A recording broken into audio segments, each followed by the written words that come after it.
Genèse chapitre 14. Dans le temps d'Amraphel, roi de Shinéar, d'Arjok, roi d'Élazar, de Kedorlaomer, roi d'Élam, et de Tidéal, roi de Gojim, il arriva qu'ils firent la guerre à Béra, roi de Sodome, à Birsha, roi de Gomor, à Shinéar, roi d'Adma, à Shemedber, roi de Séboïm, et au roi de Béla, qui est Tswar. Ces derniers s'assemblèrent tous dans la vallée de Siddim, qui est la mer Salée. Pendant 12 ans, ils avaient été soumis à Kedorlaomer, et la 13e année, ils s'étaient révoltés. Mais la 14e année, Kedorlaomer et les rois qui étaient avec lui se mirent en marche, et ils bâtirent les Réphaïm à Ashteroth Kernaïm, les Zouzim à Ham, les Émim à Shavé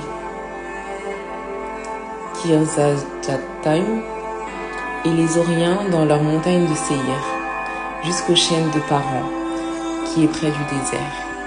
Puis ils s'en retournèrent, vinrent à Anshmipat, qui est Kadès, et bâtirent les Amalécites sur tout le territoire, ainsi que les Amoréens établis à Hatzat-son Tamar.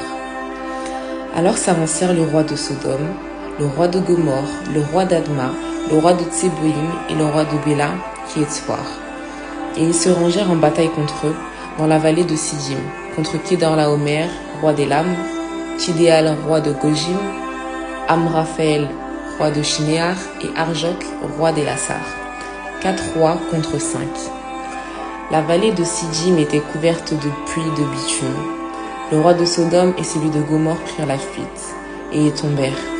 Le reste s'enfuit vers la montagne. Les vainqueurs enlevèrent toutes les richesses de Sodome et Gomor, et toutes leurs provisions, et ils s'en allèrent.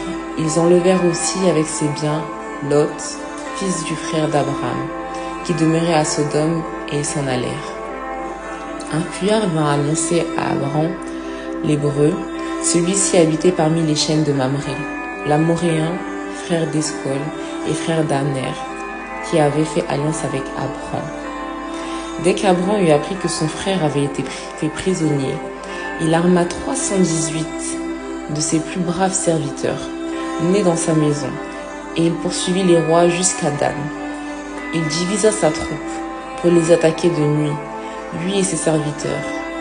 Il les battit et les poursuivit jusqu'à Shoba, qui est à la gauche d'Damas. Il ramena toutes les richesses. Il ramena aussi Lot, son frère, avec ses biens, ainsi que les femmes et le peuple. Après qu'Abraham fut revenu vainqueur de Kedorlaomer et des rois qui étaient avec lui, le roi de Sodome sortit à sa rencontre dans la vallée de Shavé, qui est la vallée du roi. Melchisédek, roi de Salem, fit apporter du pain et du vin. Il était sacrificateur du Dieu Très-Haut. Il bénit Abraham et dit « Béni soit Abraham, par le Dieu Très-Haut, maître du ciel et de la terre. Béni soit le Dieu Très-Haut, qui a livré tes ennemis entre tes mains. » Et Abraham lui donna la dîme de tout. Le roi de Sodome dit à Abraham, « Donne-moi les personnes, et prends pour toi les richesses. » Abraham répondit au roi de Sodome, « Je lève la main vers l'Éternel, le Dieu Très-Haut, maître du ciel et de la terre. Je ne prendrai rien de ce qui est à toi, pas même un fil, ni un cordon de soulier, afin que tu ne dises pas, j'ai enrichi Abraham. Rien pour moi. Seulement, ce qu'ont mangé les jeunes gens, et la part des hommes qui ont marché avec moi, Aner, Escol et Mamré, eux, ils prendront leur part.